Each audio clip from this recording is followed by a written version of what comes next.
ನಮಸ್ಕಾರ, ಕದಂಬ ನ್ಯೂಸ್ಗೆ ಸ್ವಾಗತ. ನಾನು ಸೋನಿಕಾ ಸುದೇಶ್. ಸುದ್ದಿಯ ವಿವರಗಳು. ವಿಶ್ವ ಶಾಂತಿ, ಮಾನವೀಯ ಮೌಲ್ಯಗಳು ಮತ್ತು ಅಹಿಂಸೆಯ ಸಂದೇಶವನ್ನು ಜನತೆಗೆ ತಲುಪಿಸುವ ಉದ್ದೇಶದಿಂದ ಭಗವಾನ್ ಬುದ್ಧರ ಬೋಧನೆಗಳ ಪಾದಯಾತ್ರೆಯನ್ನು ಹಮ್ಮಿಕೊಳ್ಳಲಾಗಿದೆ ಎಂದು ಎಂಎಲ್ಸಿ ಅರವಿಂದ್ ಅರಳಿ ಪತ್ರಿಕೆಗೋಷ್ಠಿಯಲ್ಲಿ ಹೇಳಿದ್ದಾರೆ. ಇಂದು ನಡೆದ ಪತ್ರಿಕಾಗೋಷ್ಠಿಯಲ್ಲಿ ಅವರು ಮಾತನಾಡಿ, ಈ ಪಾದಯಾತ್ರೆ ಫೆಬ್ರವರಿ 2ರಂದು ಕಲಬುರಗಿಯಿಂದ ಆರಂಭವಾಗಿದ್ದು ಫೆಬ್ರವರಿ 5ರಂದು ಬೀದರ್ಗೆ ತಲುಪಲಿದೆ.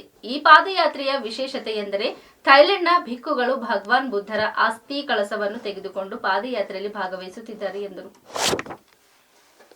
ಬುದ್ಧನ ಶಾಂತಿ, ಅಹಿಂಸೆ ಹಾಗೂ ಸಹಜೀವನದ ಸಂದೇಶವನ್ನು ಜಗತ್ತಿಗೆ ಸಾರುವ ಉದ್ದೇಶದಿಂದ ಈ ಯಾತ್ರೆ ನಡೆಯುತ್ತಿದೆ. ಪಾದಯಾತ್ರೆಯ ನೇತೃತ್ವವನ್ನು ಥೈಲೆಂಡ್ನ ಭಿಕ್ಕುಗಳು ವಹಿಸಿಕೊಂಡಿದ್ದು, ದೇಶ ವಿದೇಶಗಳ ಬುದ್ಧ ಧರ್ಮ ಅನುಯಾಯಿಗಳು, ಶಾಂತಿ ಪ್ರಿಯ ನಾಗರಿಕರು ಯಾತ್ರೆಯಲ್ಲಿ ಭಾಗಿಯಾಗುತ್ತಿದ್ದಾರೆ. ಶಾಂತಿಯನ್ನು ಬಯಸುವ ಪ್ರತಿಯೊಬ್ಬರು ಈ ಅಭಿಯಾನಕ್ಕೆ ಸಹಕರಿಸಬೇಕು ಎಂದು ಅವರು ಮನವಿ ಮಾಡಿದ್ದಾರೆ. ವಿಶ್ವ ಶಾಂತಿಗೆ ಸಂದೇಶ ನೀಡುವ ಈ ಪಾದಯಾತ್ರೆಯನ್ನು ಬೀದರ್ ಜನತೆ ಆತ್ಮೀಯವಾಗಿ ಸ್ವಾಗತಿಸಬೇಕು. ಫೆಬ್ರವರಿ 8ರಂದು ರೇಕುಳಗಿ ಮೌಂಟ್ನಲ್ಲಿರುವ ಬುದ್ಧ ವಿಹಾರದಲ್ಲಿ ಭಗವಾನ್ ಬುದ್ಧರ ಅಸ್ಥಿ ಕಳಸವನ್ನು ಸಾರ್ವಜನಿಕ ದರ್ಶನಕ್ಕೆ ಇಡಲಾಗುತ್ತದೆ. ಬುದ್ಧ ಅನುಯಾಯಿಗಳು ಹೆಚ್ಚಿನ ಸಂಖ್ಯೆಯಲ್ಲಿ ಆಗಮಿಸಿ ದರ್ಶನ ಪಡೆಯಬೇಕು ಎಂದು ಹೇಳಿದರು. ಇದೇ ಸಂದರ್ಭದಲ್ಲಿ ಸಮಾಜದ ಮುಖಂಡ ಮಾರುತಿ ಬೋಧೆ ಪಾದಯಾತ್ರೆಯ ಸಂಕ್ಷಿಪ್ತ ವಿವರವನ್ನು ನೀಡಿದರು. ಬುದ್ಧ ಟೀಚಿಂಗ್ ಅಂದರೆ ಬುದ್ಧನ ಬೋಧನೆ ಜಾಗೃತಿ ಒಂದು ಪಾದಯಾತ್ರೆ ಹಾಗೂ ಶಾಂತಿಗಾಗಿ ಈ ಜಗತ್ತಿನಾದ್ಯಂತ ಈ ಥೈಲ್ಯಾಂಡ್ ಭಿಕ್ಕುಗಳು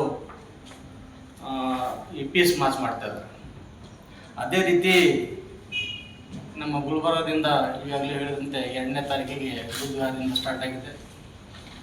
5ನೇ ತಾರೀಕಿಗೆ ಸಾಯಂಕಾಲ ಬೀದರ್ ಬಾರ್ಡರ್ಗೆ ಎಂಟರ್ ಆಗ್ತದೆ. ಆ ದಿಶೆಯಲ್ಲಿ ನಾವು ಎಲ್ಲ ಬೀದರ್ ಜನತೆ ತುಂಬ ಹೃದಯದಿಂದ ಅವರಿಗೆ ಸಹಕಾರ ಮಾಡಬೇಕು, ಅವ್ರ ಜೊತೆಗಿರಬೇಕು. ಏನು ಅವ್ರ ಜೊತೆಯಲ್ಲಿ ಬುದ್ಧನ ಒಂದು ಅಸ್ಥಿ ಕಳಸ ತರ್ತಾ ಇದ್ದಾರೆ, ಅದ್ರ ದರ್ಶನ ಪಡ್ಕೋಬೇಕು ಅನ್ನೋ ಉದ್ದೇಶದಿಂದ ಇವತ್ತು ನಾವು ಪತ್ರಿಕಾಗೋಷ್ಠಿ ಮಾಡ್ತಾ ಇದ್ದೀವಿ. ಈ ಪತ್ರಿಕಾಗೋಷ್ಠಿಯ ನೇತೃತ್ವವನ್ನು ನಮ್ಮ ರೇಗುಳ್ಗಿ ಮೌಂಟ್ನ ಬಂತೆಯವರು ವಹಿಸ್ಕೋಬೇಕಾಗಿತ್ತು. ಅವರು ಈ ಪಾದಯಾತ್ರೆಯಲ್ಲಿ ಬಿಜಿದ ಸಲುವಾಗಿ ಬರೋಕ್ಕಾಗಲಿಲ್ಲ. ಅದಕ್ಕೆ ನಾವು 3 ಕೂಡಿ ತಮ್ಮ ಎದುರಿಗೆ ಬಂದಿದ್ವಿ. ಈ ಯಾತ್ರೆ ಶಾಂತಿಗಾಗಿ, ವಿಶ್ವ ಶಾಂತಿಗಾಗಿ ಇದೆ. ಬರಿಗಾಲಿನ ನಡಿಗೆ ಸುಮಾರು 400 ಕಿಲೋಮೀಟರ್. ಈಗ ಗುಲ್ಬರ್ಗದಿಂದ ಇದಕ್ಕೆ ಬುದ್ಧ ನಮಗೆ ನಗರದ ಅಲ್ಲಿಗೆ ಹೋಗ್ತಾರ. ಅದು ವಿಶೇಷವಾಗಿ ಯಾರು ಕೂಡ ಹೈಫೈ ಮೇಂಟೈನ್ ಮಾಡೋದಿಲ್ಲ. ಅವರು ಸಿಂಪ್ಲಿಸಿಟಿಯನ್ನು ಅವರು ಈ ದೇಶದಾಗ ನಾವು ಉಳಿಬೇಕಾದ್ರೆ ಯಾವ ರೀತಿ ಇದರಿಂದಿರಬೇಕು, ನಾವು ಯಾವ ಪದ್ಧತಿ ಹೋಗ್ಬೇಕು ಅನ್ನೋ ಶಾಂತಿ ಪದ್ಧತಿಯನ್ನು ಅವರು ಅನುಸರಿಸ್ತಾ ಇದ್ದಾರೆ. ಈ ಪಾದಯಾತ್ರೆಯ ನೇತೃತ್ವವನ್ನು ಥೈಲ್ಯಾಂಡಿನ ಭಿಕ್ಕುವಾದ ಪರಮ ಸೋಪಾನ್ ಚೈಟೋ ಹಾಗೂ ಪರಮ ಸಾಂಘಿಕ ಪಟಿಯಾನ ಹಾಗೂ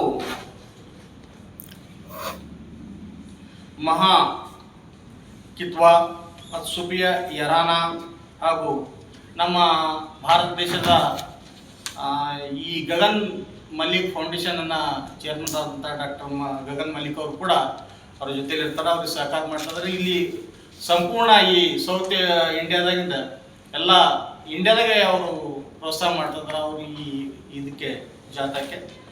ಅದಕ್ಕೆ ನಾವು ನಿಮ್ಮ ಮುಖಾಂತರ ಬೀದರ್ ಜಿಲ್ಲೆಯ ಎಲ್ಲ ಶಾಂತಿ ಪ್ರಿಯರಿಗೆ, ಶಾಂತಿ ಹಾಗೂ ಭಾತೃತ್ವಕ್ಕೆ ಯಾರು ಸಹಕಾರ ಮಾಡ್ತಾರೆ ಎಲ್ಲರೂ ಕೂಡ ಆ ಒಂದು ಈ ಪಾದಯಾತ್ರೆಗೆ ಒಂದು ಸ್ವಾಗತ ಕೋರಲು ತಾವು ಇರಬೇಕು. ಹಾಗೆ 8ನೇ ತಾರೀಕಿಗೆ ನಮ್ಮ ರೇಕುಳ್ಗಿ ಮೌಂಟ್ನ ಬೌದ್ಧ ವಿಹಾರನಲ್ಲಿ ಭಗವಾನ್ ಬುದ್ಧರ ಅಸ್ಥಿ ಕಳಶವನ್ನು ಸಾರ್ವಜನಿಕ ದರ್ಶನಕ್ಕಾಗಿ ಇಡಲಾಗ್ತದೆ. ಥೈಲ್ಯಾಂಡ್ ಅಲ್ಲದೆ ಅನೇಕ ದೇಶದ ಹಾಗೂ ವಿಶೇಷವಾಗಿ ಬೀದರ್ ಜಿಲ್ಲೆ ಹಾಗೂ ಕಲಬುರಗಿ ಜಿಲ್ಲೆಯ ಅನೇಕ ಭಿಕ್ಕು ಸಂಘದ ಭಿಕ್ಕುಗಳು ಕೂಡ ಗೊತ್ತಾ ಈ ಜಾಥಾದಲ್ಲಿ ಇರ್ತಾರೆ, ಈ ಕಾಲ್ನಡಿಗೆ ಜಾಥಾದಲ್ಲಿ. ಅದಕ್ಕಾಗಿ ನಮ್ಮ ಜಿಲ್ಲೆಯಲ್ಲಿ ಬರ್ತಾ ಇದ್ದೆ. 5ನೇ ತಾರೀಕಿಗೆ ಏನು ಲಾಲ್ ದರಿಯಲ್ಲಿ ವಿಜಯಕುಮಾರ್ ಕೋಡ್ಯಾಳಮ್ಮರ ಅವರೊಂದು ಫಾರ್ಮ್ ಹೌಸ್ನಲ್ಲಿ ಅಲ್ಲಿ ಅವರಿಗೂ ಇರೋಂಥ ವ್ಯವಸ್ಥೆ ಮಾಡಿದ್ದಾರೆ. ಅಲ್ಲಿ ಅವತ್ತು ಒಂದಿದ್ದಿ ಮತ್ತು 6ನೇ ತಾರೀಕಿಗೆ ಬೆಳಗ್ಗೆ 11 ಗಂಟೆಗೆ ಅಲ್ಲಿ ಹೊರಟಿ ಹುಮ್ನಾಬಾದ್ ಕಪ್ಪರ್ಗಾಂವ್ನಲ್ಲಿ ಅವತ್ತ ನೈಟ್ ಹಾಲ್ಟ್ ಇದೆ. ಆದ ನಂತರ 7ನೇ ತಾರೀಕಿಗೆ ಬೆಳಗ್ಗೆ ಅಲ್ಲಿಂದ ಬಿಟ್ಟು ಅನಾಥಪಿಂಡ ಬುದ್ಧ ವಿಹಾರ ರೇಗುಳಿಗೆ ಮೌಂಟಿಗೆ ಬಂದು ತಲುಪ್ತದೆ. ಆ ಒಂದು ಬಂದು ತಲುಪಿದಾಗ 7ನೇ ತಾರೀಕು ನೈಟು ಮತ್ತು 8ನೇ ತಾರೀಕಿಗೆ ಬುದ್ಧನ ಅಸ್ಥಿಯ ದರ್ಶನಕ್ಕಾಗಿ ಬೀದರ್ ಜಿಲ್ಲೆಯ ಮಹಾಜನತೆಗೆ ದರ್ಶನ ಪಡಲಿಕ್ಕೆ ಅವಕಾಶ ಕೊಡ್ತಾ ಇದ್ದಾರೆ. ಅದಕ್ಕಾಗಿ 8ನೇ ತಾರೀಕಿಗೆ ಹೆಚ್ಚಿನ ಸಂಖ್ಯೆಯಲ್ಲಿ ಅನಾಥಪಿಂಡ ಬುದ್ಧ ವಿಹಾರಕ ಬೀದರ್ ಜಿಲ್ಲೆಯ ಬುದ್ಧ ಅನುಯಾಯಿಗಳು, ಬಾಬಾ ಸಾಹೇಬ್ ಅಭಿಮಾನಿಗಳು, ಬುದ್ಧ ಬಸವ ಅಂಬೇಡ್ಕರ್ ವಿಚಾರವಾದಿಗಳು, ಶಾಂತಿ ಬಯಸೋರು, ಸಮಾನತೆ ಬಯಸೋರು ಎಲ್ಲರೂ ಕೂಡ ಈ ಒಂದು ಕಾರ್ಯಕ್ರಮದಲ್ಲಿ ಅಸ್ಥಿ ಬಂದಿರೋ ನಾವು ನಮನ ಸಲ್ಲದೆ ಅಲ್ಲಿ ಒಂದು ಬುದ್ಧ ವಂದನ ಕಾರ್ಯಕ್ರಮ ಹಾಗೂ ವಿಚಾರಗಳನ್ನು ಪೂಜ್ಯ ಬಂತೇಜಿಗಳು ಏನು ಥೈಲ್ಯಾಂಡ್ನಿಂದ ಬಂದಿದ್ದಾರೆ ಭಿಕ್ಕುಗಳು ಅವರೆಲ್ಲರೂ ಅಲ್ಲಿ ಮಾತಾಡಲಿದ್ದಾರೆ. ಅದಕ್ಕೆ ಎಲ್ಲರೂ ಕೂಡ ಬೀದರ್ ಜಿಲ್ಲೆಯ ಹೆಚ್ಚಿನ ಸಂಖ್ಯೆಯಲ್ಲಿ ಬರಬೇಕು. ಅದೇ ರೀತಿ ಏನು ಕಾಲ್ನಡಿಗೆ ಜಾಥಾ ಏನು ಉದ್ದಕ್ಕೂ ಬರ್ತದೆ, ನಾವು ಜಿಲ್ಲಾ ಪೊಲೀಸ್ ವರಿಷ್ಠಾಧಿಕಾರಿಗಳು, ಜಿಲ್ಲಾ ಆಡಳಿತಕ್ಕೂ ಜಿಲ್ಲಾಧಿಕಾರಿಗಳಿಗೂ ಈಗಾಗಲೇ ಮನವಿ ಸಲ್ಲಿಸಿದರು. ಒಂದು ಆಂಬುಲೆನ್ಸ್ ಇರಬೇಕು ಮತ್ತು ರೋಡ್ ಒನ್ ವೇ ಮಾಡಬೇಕು, ಯಾವುದೇ ವೆಹಿಕಲ್ ಬಿಡಬೇಡ ಅಂತ. ಅದಕ್ಕಾಗಿ ಮತ್ತೆ ನಿಮ್ಮ ಮುಖಾಂತರ ಇನ್ನೊಮ್ಮೆ ನಾವು ಜಿಲ್ಲಾಡಳಿತ ವಿನಂತಿಸ್ತೇವೆ. ಯಾವುದೇ ಕಾರಣಕ್ಕೆ ಒಂದು ಅವಘಡ ಆಗಲಾರ್ದಂಗೆ ಪೀಸ್ ಆಫ್ ವಾಕ್ ಏನು ರ್ಯಾಲಿ ಇದೆ, ನಡಿಗೆ ಇದೆ, ಆ ನಡಿಗೆಗೆ ಎಲ್ಲ ಜಿಲ್ಲಾಡಳಿತ ಸಹಾಯ ಸಹಕಾರ ನೀಡಬೇಕಂತ ನಿಮ್ಮ ಮುಖಾಂತರ. ರಾಜ್ಯದಾದ್ಯಂತ ಪ್ರಗತಿಪರ ಸಂಘಟನೆಗಳ ಸಹಭಾಗಿತ್ವದಲ್ಲಿ ಬೀದರ್ ನಗರದಲ್ಲಿ ಇಂದು ಲಿಂಗತ್ವ ಮತ್ತು ಸಮಾನ ಆರೋಗ್ಯ ಹಕ್ಕುಗಳ ಕುರಿತು ಬೃಹತ್ ಜನಜಾಗೃತಿ ಅಭಿಯಾನ ಹಾಗೂ ಆರೋಗ್ಯ ಹಕ್ಕಿನ ಜಾಥಾವನ್ನು ಹಮ್ಮಿಕೊಳ್ಳಲಾಯಿತು. ಸಾರ್ವಜನಿಕ ಆರೋಗ್ಯ ಹಕ್ಕುಗಳ ಬಗ್ಗೆ ಜನರಲ್ಲಿ ಅರಿವು ಮೂಡಿಸುವ ಉದ್ದೇಶದಿಂದ ಈ ಕಾರ್ಯಕ್ರಮವನ್ನು ಆಯೋಜಿಸಲಾಗಿತ್ತು. ನಗರದ ಪ್ರಮುಖ ರಸ್ತೆಗಳಲ್ಲಿ ಜಾಥಾ ಸಾಗಿತು. ಉಚಿತ ಔಷಧ ಲಭ್ಯತೆ ಒಂದು ಮಾನವ ಹಕ್ಕು. ಕರ್ನಾಟಕದಲ್ಲಿ ಎಲ್ಲರಿಗೂ ಆರೋಗ್ಯ ಹಕ್ಕು ಇರಬೇಕು. ನಮ್ಮ ಆರೋಗ್ಯ ನಮ್ಮ ಹಕ್ಕು. ಖಾಸಗಿ ಸಹಭಾಗಿತ್ವ ಬೇಡವೇ ಬೇಡ. ಖಾಸಗಿ ಆಸ್ಪತ್ರೆಗಳ ಶುಲ್ಕವನ್ನು ನಿಯಂತ್ರಿಸಿ ಎಂಬ ಘೋಷಣೆಗಳನ್ನು ಕೂಗುತ್ತಾ ಜಾಗೃತಿ ಮೂಡಿಸಿದರು. ಜಾಥಾದಲ್ಲಿ ಲಿಂಗತ್ವದ ವಿಚಾರ, ಸಮಾನ ಆರೋಗ್ಯ ಸೌಲಭ್ಯಗಳ ಅಗತ್ಯತೆ ಬಗ್ಗೆ ನಾಮಫಲಕಗಳನ್ನು ಹಿಡಿದು ಪ್ರತಿಭಟನೆ ನಡೆಸಲಾಯಿತು. ಖಾಸಗಿ ಆಸ್ಪತ್ರೆಗಳ ಅತಿರೇಕ ಶುಲ್ಕಗಳು ಜನಸಾಮಾನ್ಯರ ಮೇಲೆ ಬರುವ ಪರಿಣಾಮಗಳ ಬಗ್ಗೆ ಪ್ರತಿಭಟನಾಕಾರರು ತೀವ್ರ ಆಕ್ರೋಶ ವ್ಯಕ್ತಪಡಿಸಿದರು. ಈ ಅಭಿಯಾನದ ವಿಶೇಷ ಆಕರ್ಷಣೆಯಾಗಿ ಆರೋಗ್ಯ ಅರಿವಿನ ಕಲಾ ಜಾಥಾ ನಡೆಸಲಾಯಿತು. ಕಲಾವಿದರು ನಾಟಕ, ಹಾಡು ಮತ್ತು ಸಂಭಾಷಣೆಯ ಮೂಲಕ ಲಿಂಗತ್ವದ ವೈವಿಧ್ಯತೆ, ಆರೋಗ್ಯ ಸೇವೆಗಳಲ್ಲಿ ಸಮಾನತೆ, ಉಚಿತ ಮತ್ತು ಗುಣಮಟ್ಟದ ಸರ್ಕಾರಿ ಆರೋಗ್ಯ ಸೇವೆಗಳ ಅಗತ್ಯತೆ ಕುರಿತು ಜನರಿಗೆ ಸರಳವಾಗಿ ಸಂದೇಶ ನೀಡಿದರು.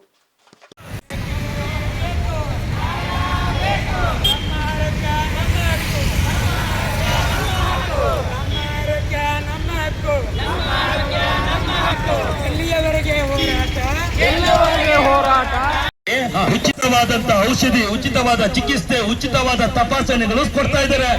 ನಮ್ ಕರ್ನಾಟಕದಲ್ಲಿ ಕೊಳ್ಳಿ ಬಿಡು. ಸುಮ್ನಿರಣ, ಈ ಸರ್ಕಾರಗಳು ಕೆಲಸ ಮಾಡೋದಿಲ್ಲ, ತಮಾಷೆ ಮಾಡ್ಬೇಡ. ಗಟ್ಟಿಯಾಗಿ ಕೇಳ್ಬೇಕು. ಅಲ್ಲ ಸ್ವಾಮಿ, ನಾವೇನೋ ಗಟ್ಟಿಯಾಗಿ ಕೇಳ್ತೀವಿ ಅನ್ಕೋ, ಆದ್ರೂ ಅವರು ಎಲ್ಲವನ್ನು ಉಚಿತವಾಗಿ ಕೊಡ್ತಾರೆ ಅನ್ಕೋ. ಡೌಟ್ ಹೇಳವ. ಅಲ್ಲ, ಈ ಸರ್ಕಾರಿ ಆಸ್ಪತ್ರೆಯಲ್ಲಿ ಕೊಡುವಂತ ಔಷಧಿಗಳು, ಟ್ರೀಟ್ಮೆಂಟ್ ಎಲ್ಲ ಸರಿಯಾಗಿ. ಒಳ್ಳೆ ಪ್ರಶ್ನೆ ಕೇಳಿದೆ ನೋಡಿ. ಸರ್ಕಾರಿ ಆಸ್ಪತ್ರೆಯಲ್ಲಿ ಸಿಗುವಂತ ಔಷಧಿಗಳು ಎಲ್ಲವೂ ಕೂಡ ಜೆನರಿಕ್ ಔಷಧಿಗಳೇ. ಇವು ಗುಣಮಟ್ಟವನ್ನ ಕಾಪಾಡಿಕೊಂಡಿದ್ದೇ ಆದಲ್ಲಿ ಇದೇ ಸರಿಯಾದ ಔಷಧಿ ಅಂತ್ಯ. ಆದ್ರೆ ಮೊನ್ನೆ ಬಳ್ಳಾರಿನಲ್ಲಿ ಅದೇ ಸರ್ಕಾರಿ ಆಸ್ಪತ್ರೆಯಲ್ಲಿ ಸಿಗುವಂತ ಔಷಧಿಗಳನ್ನೇ ಇಲ್ಲಪ್ಪ, ಇದಕ್ಕೇನ್ ಹೇಳ್ತೀಯಾ? ಕರೆಕ್ಟ್ ಆಗಿ ಕೇಳಿದೆ ನೋಡು. ಆ ವಿಚಾರದಲ್ಲಿ ನನಗೂ ಬೇಸರ ಇದೆ. ಸರ್ಕಾರಿ ಆಸ್ಪತ್ರೆಯಲ್ಲಿ ಔಷಧಿಗಳು ಗುಣಮಟ್ಟವನ್ನ ಕಾಪಾಡಿಕೊಂಡ್ರೆ ಈ ತರದ ಅನಾಹುತಗಳು ಆಗ್ತಿರ್ಲಿಲ್ಲ. ಸೈಡ್ ಕೊಡಲಿಲ್ಲ ಎಂಬ ಕಾರಣಕ್ಕೆ ಬೈಕ್ ಸವಾರರು ಕೆಕೆಆರ್ಟಿಸಿ ಬಸ್ ಚಾಲಕನ ಮೇಲೆ ಬೇಕಾಬಿಟ್ಟಿ ಹಲ್ಲೆ ನಡೆಸಿದ ಘಟನೆ ಬೀದರ್ ಜಿಲ್ಲೆಯ ಭಾಲ್ಕಿ ತಾಲೂಕಿನ ಬೀರಿಕೆ ಗ್ರಾಮದ ಸಮೀಪ ನಡೆದಿದೆ. ಕೆಕೆಆರ್ಟಿಸಿ ಸಂಸ್ಥೆಗೆ ಸೇರಿದ ಬಸ್ ತನ್ನ ನಿಗದಿತ ಮಾರ್ಗದಲ್ಲಿ ಸಂಚರಿಸುತ್ತಿದ್ದ ವೇಳೆ ಹಿಂಬದಿಯಿಂದ ಬಂದ ಬೈಕ್ ಸವಾರರು ಬಸ್ ಚಾಲಕನಿಗೆ ಸೈಡ್ ನೀಡುವಂತೆ ಒತ್ತಾಯಿಸಿದ್ದಾರೆ. ಈ ವೇಳೆ ವಾಹನಗಳ ಸಂಚಾರದ ದಟ್ಟಣೆ ಹಿನ್ನೆಲೆಯಲ್ಲಿ ತಕ್ಷಣ ಸೈಡ್ ನೀಡಲು ಸಾಧ್ಯವಾಗದಿದ್ದರಿಂದ ವಾಗ್ವಾದ ಶುರುವಾಗಿದೆ. ಆ ಬಳಿಕ ಬೈಕ್ ಸವಾರರು ಬಸ್ ಅನ್ನು ಅಡ್ಡಗಟ್ಟಿ ಚಾಲಕನೊಂದಿಗೆ ಗಲಾಟೆ ನಡೆಸಿದ್ದಾರೆ. ಘಟನೆಯಿಂದ ಕೆಲ ಕಾಲ ರಸ್ತೆ ಸಂಚಾರಕ್ಕೆ ಅಡಚಣೆ ಉಂಟಾಗಿದ್ದು ಬಸ್ಸಿನಲ್ಲಿದ್ದ ಪ್ರಯಾಣಿಕರು ಭಯಭೀತರಾದರು. ಸಾರ್ವಜನಿಕರ ಮಧ್ಯಪ್ರವೇಶದಿಂದ ಪರಿಸ್ಥಿತಿ ನಿಯಂತ್ರಣಕ್ಕೆ ಬಂದಿತು.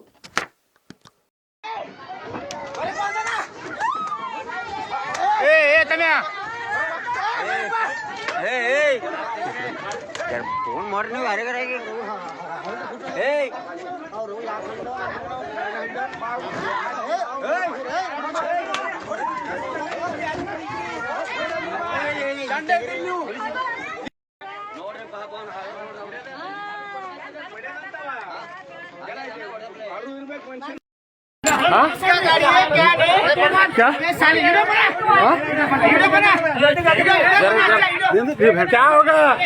कहीं के लिए आके मार रहा तू मेरे को? तू कहीं के लिए क्या मार रहा?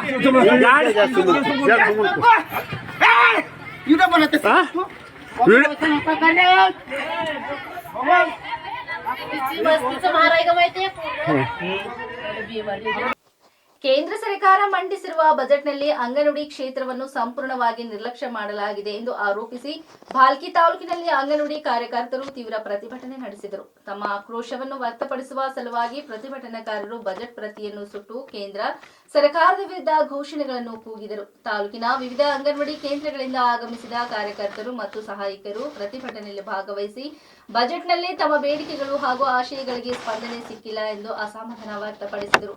ಅಂಗನವಾಡಿ ಕಾರ್ಯಕರ್ತರ ಸೇವೆ ಸಮಾಜದ ತಳಮಟ್ಟದ ಜನರಿಗೆ ಅತ್ಯಂತ ಅಗತ್ಯವಾಗಿದ್ದರೂ ಸರ್ಕಾರವು ಅವರ ಬದುಕಿನ ಭದ್ರತೆಗೆ ಬೇಕಾದ ಯಾವುದೇ ಮಹತ್ವದ ಘೋಷಣೆಗಳನ್ನು ಬಜೆಟ್ನಲ್ಲಿ ಮಾಡಿಲ್ಲ ಎಂದು ಅವರು ಆರೋಪಿಸಿದರು. ಸರ್ಕಾರಕ್ಕೆ ಹೇಳಿದಿಕ್ಕಾರ, ಬಜೆಟ್ ಮಾಡದಿರುವ ಕೇಂದ್ರ ಸರ್ಕಾರಕ್ಕೆ ಹೇಳಿದಿಕ್ಕಾರ. ಸರ್ಕಾರಂತೆ ಸರ್ಕಾರ, ಕಾನೂನಂತೆ ಕಾನೂನು. ಅಯ್ಯಯ್ಯೋ ಅಯ್ಯಯ್ಯೋ ಅಯ್ಯಯ್ಯೋ ಅಯ್ಯಯ್ಯೋ. ಬೆಂಗಳೂರು ಮತ್ತು ಹೊಸೂರು ನಡುವಿನ ರಾಷ್ಟ್ರೀಯ ಹೆದ್ದಾರಿ 44ರಲ್ಲಿ ಅತ್ತಿಬೆಲೆ ಬಳಿ ಇಂದು ಭಾರಿ ಪ್ರಮಾಣದಲ್ಲಿ ರಸ್ತೆ ಕುಸಿದಿದ್ದು ವಾಹನ ಸಂಚಾರ ಸಂಪೂರ್ಣ ಅಸ್ತವ್ಯಸ್ತವಾಗಿದೆ. ಅತ್ತಿಬೆಲೆ ಮತ್ತು ಸೂರ್ಯನಗರ ಪೊಲೀಸ್ ಠಾಣೆ ವ್ಯಾಪ್ತಿಯಲ್ಲಿ ಇದ್ದಕ್ಕಿದ್ದಂತೆ ರಸ್ತೆ ಕುಸಿತ ಸಂಭವಿಸಿದ್ದು ಘಟನೆಯ ನಂತರ ವಾಹನ ಸವಾರರು ತೀವ್ರ ಸಂಕಷ್ಟಕ್ಕೆ ಸಿಲುಕಿದ್ದಾರೆ. ಪೀಕ್ ಅವರ್ನಲ್ಲಿ ಈ ಘಟನೆ ನಡೆದಿರುವುದರಿಂದ ಭಾರಿ ಟ್ರಾಫಿಕ್ ಜಾಮ್ ಆಗಿದೆ. ಪ್ರಸ್ತುತ ನಡೆಯುತ್ತಿರುವ ರಸ್ತೆ ವಿಸ್ತರಣೆ ಮತ್ತು ಎನ್ಎಚ್ಎಐ ಯೋಜನೆಗಳು ಈ ಘಟನೆಗೆ ಕಾರಣವಾಗಿದ್ದು ಅಸ್ಥಿರವಾದ ಮಣ್ಣು ಮತ್ತು ಭಾರಿ ಯಂತ್ರೋಪಕರಣಗಳ ಸಂಚಾರದಿಂದ ರಸ್ತೆ ಕುಸಿತವಾಗಿದೆ ಎನ್ನಲಾಗುತ್ತಿದೆ. ಪೀಕ್ ಅವರ್ನಲ್ಲಿ ಕಾಮಗಾರಿ ನಡೆಸುತ್ತಿರುವ ಎನ್ಎಚ್ಎಐ ಅಧಿಕಾರಿಗಳ ವಿರುದ್ಧ ಸಾರ್ವಜನಿಕರು ತೀವ್ರ ಆಕ್ರೋಶ ವ್ಯಕ್ತಪಡಿಸಿದ್ದಾರೆ. ವಾಹನ ದಟ್ಟಣೆ ಸಮಯದಲ್ಲಿ ಕ್ರೇನ್ಗಳ ಮೂಲಕ ತಡೆಗೋಡೆಗಳು ಮತ್ತು ಫಿಲ್ಲರ್ಗಳನ್ನು ಸಜ್ಜುಗೊಳಿಸಲಾಗುತ್ತಿದೆ.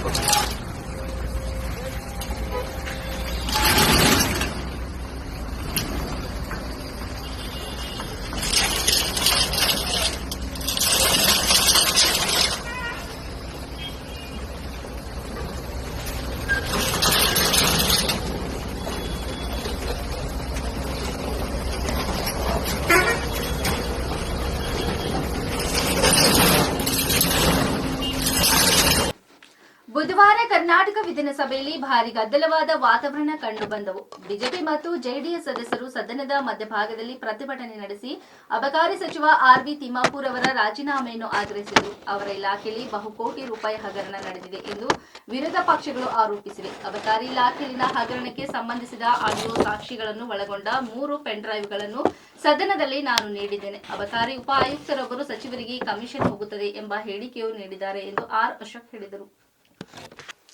ತಿಮ್ಮಾಪುರ್ ಅವರು ತಕ್ಷಣ ರಾಜೀನಾಮೆ ನೀಡಬೇಕು, ತನಿಖೆ ನಡೆಯಬೇಕು ಎಂದು ಅವರು ಒತ್ತಾಯಿಸಿದರು.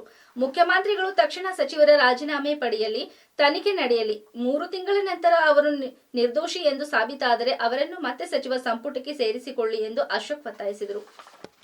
ಸದನದಲ್ಲಿ ಈ 6,000 ಕೋಟಿಯ ಒಂದು ದೊಡ್ಡ ಭ್ರಷ್ಟಾಚಾರ ನಡೆದು ಇಡೀ ಕರ್ನಾಟಕ ಬೆಚ್ಚಿ ಬೀಳುವಂತ ಭ್ರಷ್ಟಾಚಾರ ನಡೆದಿದೆ.